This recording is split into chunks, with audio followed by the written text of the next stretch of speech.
Hello everybody, in this video I wanted to talk a little bit about the Venom spin-off movie.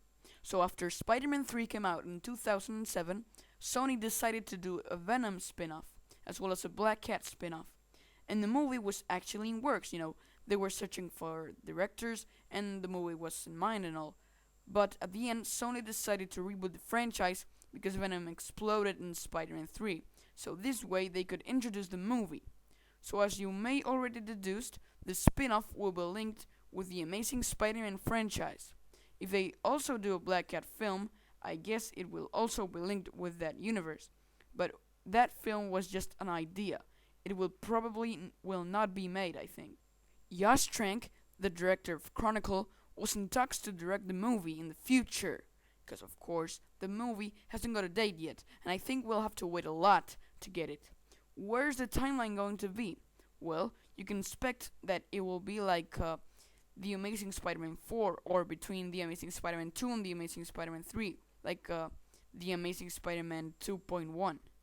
You can also expect that it will include the whole symbiote story and not Venom as the main character. That's just speculation, but all the people say that a Venom movie without Spider-Man or not him as the protagonist wouldn't work. I personally think that it could, or maybe that's just because I really want to see that movie, because Venom is my favorite Marvel character. As I said, it would be linked with the Amazing Spider-Man universe. It's a big possibility that Harry Osborn could get the symbiote. In one of my last videos, I say how I feel about it. Check it out. I say all we know about the Amazing Spider-Man 2. Why wouldn't you check it out if you like Marvel movies? Anyways, it's just that I don't want to repeat it, but I'll resume it to you. I feel awful about it. I think it's very lame, and I don't know why Mark Webb would do that, because everyone will hate him. The same with Flash Thompson. In any case, nothing's confirmed, so I don't think Harry or Flash will get the symbiote. I know sometimes people complain about the casting, but this is serious. But when Sony said that the movie will be linked with the Amazing Spider-Man universe, they talked about Eddie. So maybe it's Eddie, maybe Harry, maybe Flash, or maybe even Norman Osborn. Anyways, it will be linked with the Amazing Spider-Man universe. Now, how would I make this movie? First choice, I would introduce the symbiote in the Amazing Spider-Man 3, as well as Eddie Brock. Peter would wear it. Then he discovers that it's killing him, or that it's turning him into a bad person. So he takes it out and fights with the main villain of the movie. At the end, Eddie finds the symbiote and the film ends. Then the Venom movie would be made. In the Venom movie, the main character would be Venom. At the beginning of the film, it would show the Amazing Spider-Man 3 last events, but with Eddie as the protagonist. He would start to hate Peter, and then he gets the symbiote. He would fight Spider-Man a few times, and Cletus Cassidy would do terrorist attacks or assassinations. Hostility would grow between Eddie and Cletus. Venom would try to stop him a few times. Then Eddie goes to jail by the hands of Spider-Man as well as Cletus. Then the symbiote comes back and Venom escapes. Carnage gets created.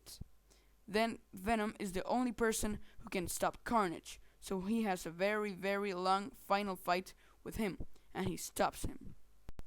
Second choice, Spider-Man gets rid of the symbiote in The Amazing Spider-Man 3. Eddie gets it. In The Amazing Spider-Man 4, Venom is the main villain. At the end, he goes to jail and gets separated from the symbiote. In the Venom movie, hostility grows between Eddie and Cletus in jail. The symbiote comes back, Venom escapes, and Carnage gets created. So Carnage is in the movie from the beginning. Spider-Man would appear too. Third choice, there's no Venom movie. In the Amazing Spider-Man 3, Peter gets rid of the symbiote, fights with Venom. Venom goes to jail. In the Amazing Spider-Man 4, Venom escapes from prison and Carnage gets created. In this movie, we would enjoy a lot more of Venom, because in the third, he would just appear in the final battle. But Eddie's character would be very developed. If you didn't like my choices, you don't have to insult me. I would love to hear more ideas. Anyways, Spider-Man would appear, of course. He would appear a lot. He would just not be the main character, that's all. As I said, a lot of people say that the movie would not work without him. Well, there you have it. Why can't it be there? Who said that he wouldn't be there? The movie would take place in the Spider-Man universe, with the Daily Bugle, Spider-Man, the Big Man, Jameson, Oscorp, etc. I just I just want to set clear that Spidey could appear a lot. He just wouldn't be the main character, that's all. And who would play Edward Brock Jr.? The answer is Thomas Jane, Charlie Hunnam, or Seann William Scott. As you noticed, I chose big adult guys for the cast. Some people chose Liam Hemsworth, Jake Gyllenhaal, Alexander Skarsgård, Garrett Hedlund, or Sam Witwer as him.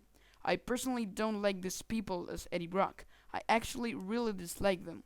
These people are not so strong or voluminous. Take a look at Eddie. Thomas fits, Charlie fits, and Sheen fits. I'm not saying that the other actors are bad. I'm just saying that they don't fit as Eddie Brock. They are not a good cast for Eddie Brock. Actually, Charlie Hunnam could be the definite Venom. He's a very good actor and he's strong. He even played a boxer in Deadfall, and we will see him this summer on Pacific Rim. Anyways, of course, the Venom form would have to be strong and big as well. Maybe not so big like this. I can't imagine him swinging around and being agile and fast. This is perfect for me. This is okay. It hasn't got to be purple. I prefer to be black. Now let's move to the face. I think the face of Spider-Man 3 was good, but it needs some upgrade in the speaking. I like the teeth of Venom in Spider-Man 3, although I want to see some more jaw. I don't know if this would fit with this. I think the skins are great, and of course he would have to be CGI, and he would have to have his cool face most of the time, and he would speak with it. Also, my perfect Carnage is this one. I think it looks perfect. It could be played by Doug Jones, for example. Anyways, that was it. Watch more of my videos. Hit the like button if you liked the video, if you thought it was entertaining for you, Marvel fans. See ya. I also forgot to say that my black suit will be like this.